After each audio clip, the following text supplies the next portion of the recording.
Ada sebuah rumah di hutan. Rumah tersebut dihuni oleh seorang kakek nenek. Tapi kakek nenek tersebut sangat tua renta dan tidak punya saudara, keluarga, ataupun teman. Dan di hutan itu, kakek nenek tersebut hidup sendiri, tapi memiliki simpanan emas yang sangat besar. Pada suatu hari, simpanan emas tersebut hilang, dirampok oleh seorang dan sekumpulan perampok. Lalu kakek nenek tersebut tidak memiliki apa-apa, bantuan manusia, pengamanan di rumah, dan lain sebagainya. Akhirnya, hilanglah emas, berkilo-kilo emas hilang di rumah tersebut. Tapi ini bukan soal perampokan, tapi soal keamanan siber.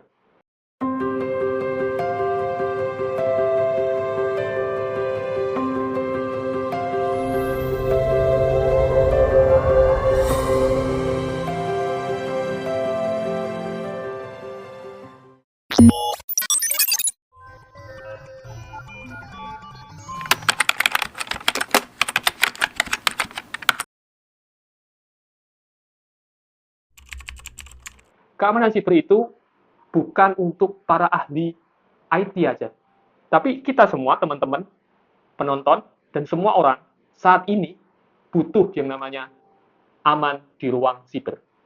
Di video ini, kita akan bahas mengenai apa itu keamanan siber dan apa yang akan kita lakukan ke depan untuk menjawab tantangan keamanan siber. Di video ini, kita akan dapati apa yang harus kita lakukan.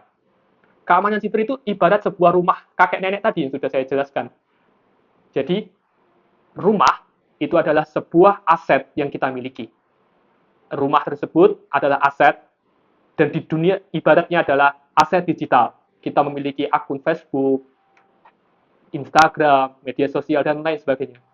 Itu di ruang siber atau di dunia maya yang saat ini melekat ada di kita. Nah, kemalingan tersebut adalah sebuah insiden siber, di mana yang menyerang kakek nenek tersebut yang sangat rentan dicuri oleh attacker, penyerang ataupun perampok tersebut. Itu adalah sebuah analogi keamanan siber yang harus kita jaga. Lalu, apa sih yang harus kita lakukan untuk melakukan keamanan siber? Mulai hal-hal yang sepele saja, seperti mengamankan, mengunci gembok rumah tersebut dengan kuat, mempagari rumah walaupun di tengah hutan, belantaran dan tidak memiliki siapa-siapa. Kakek nenek tersebut dapat memelihara hewan-hewan peliharaan seperti anjing dan lain sebagainya. Sama, di dunia siber kita perlu mengamankan ruang digital kita dengan menjaga privasi kita, menjaga password kita, dan lain sebagainya. Lalu, ketika kita ingin belajar di dunia siber, apa sih prospek profesional ataupun manfaat yang kita dapatkan? Ya, pasti sudah saya sebutkan tadi, manfaatnya justru kita saat ini melekat di dunia siber, yakni manfaat aman di ruang siber. Bukan aman di dunia fisik, dunia nyata saja, tapi di dunia maya kita aman. Kalau di karir profesional, ingin berkarir di profesional, mungkin teman-teman penonton yang di jurusan IT ataupun yang linear atau inline di IT tersebut, sangat terbuka dalam hal karir. Seperti kita lihat-lihat di Google atau di Jobstreet, kita dapati banyak sekali opportunity ataupun kesempatan yang kita dapatkan. Contohnya adalah kita dapat melakukan manajemen risiko untuk mengelola kebijakan keamanan suatu organisasi, perusahaan, ataupun di pemerintah pun, baik di dalam maupun luar negeri. Selain itu, kita juga bisa melakukan ethical hacker, yakni hacker yang beretis. Maksudnya apa? Hacker ini baik dan legal dan sesuai prosedur yang diizinkan oleh bekerja sama oleh suatu perusahaan, pemerintah, swasta, ataupun pendidikan untuk melakukan pengujian keamanan di suatu sistem. Lalu selanjutnya apalagi? Banyak. Bisa menjadi analis keamanan siber, seperti melakukan forensik digital. Selanjutnya juga apabila ada insiden siber, kita menemukan bukti-bukti dan kita mencari apa akar dari insiden siber tersebut, dianalisis apa yang menjadi penyebab dan apa dampak dan apa yang bisa dilakukan oleh seorang korban. Dan untuk apa sih? Ke depan kita akan apa sih? Nah, ke depan kita akan melakukan di channel Segresor ini, kita akan belajar secara fundamental, terstruktur, sistematis, mengenai apa itu keamanan siber. Kita akan belajar secara fundamental bagaimana aman di ruang siber, dan pastinya berdasar dan ilmiah. Kami percaya bahwasanya keamanan siber itu adalah hak semua orang. Oleh karena itu, kita berkomitmen untuk mengedukasi yang pastinya sangat-sangat mudah dipahami dengan beberapa pendekatan-pendekatan dan secara ilmiah.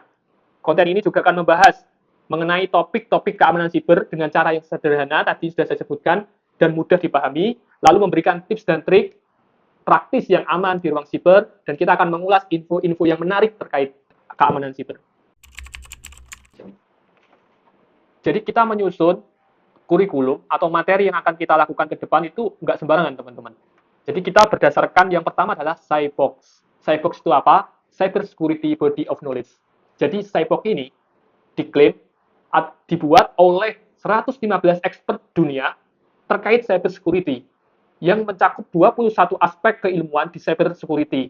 21 aspek keilmuan tersebut menjadi domain utama di mana menjadi referensi seperti ensiklopedia bagi para ahli, pembelajar, dan lain sebagainya untuk menentukan kurikulum ataupun materi yang harus dikuasai untuk jago di cyber security. Selain itu, di tujuan utama dalam penyusunan kurikulum ini yang menggunakan CyBox, CyBox ini ditujukan memang benar-benar sebagai referensi akademik dan profesional tentang keamanan siber. Jadi, harapannya dengan mengacu di CyBox ini, kita dapat mempelajari keamanan siber secara keseluruhan, sistematis, terstruktur, dan ilmiah. Selain itu, kami juga padukan dari beberapa sumber literatur menjadi kurikulum di beberapa universitas di Indonesia maupun di luar negeri, serta kami mengadopsi beberapa apa yang diajarkan di beberapa sertifikasi, seperti sertifikasi di ISC2, International Information System Security Certification Consortium. Nah, di situ kami meramu. Setelah meramu tersebut, kita akan menentukan silabus apa dari setiap domain yang ada di CyBox tersebut. Jadi misalnya, pembelajaran terkait kriptografi, kami akan memecahnya kembali menggunakan buku-buku referensi yang relevan sesuai pilihan kami untuk memberikan materi-materi per babnya ataupun per subbab untuk menjadi bahasan konten-konten kami sehingga teman-teman mudah untuk mempelajarinya. Jadi kami sangat berharap untuk memastikan edukasi yang kami berikan itu relevan, akurat, bermanfaat, sistematis, ilmiah, dan mudah untuk dipahami. Selanjutnya, keamanan siber adalah tanggung jawab kita bersama. Dengan memahami dasar-dasarnya, kita bisa melindungi diri dan orang-orang di sekitar kita dari ancaman siber seperti yang saya ceritakan di awal tadi. Jangan lupa untuk subscribe dan aktifkan notifikasi agar tidak ketinggalan konten edukatif lainnya dan selanjutnya untuk belajar keamanan siber. Tetap semangat belajar dan salam inovasi.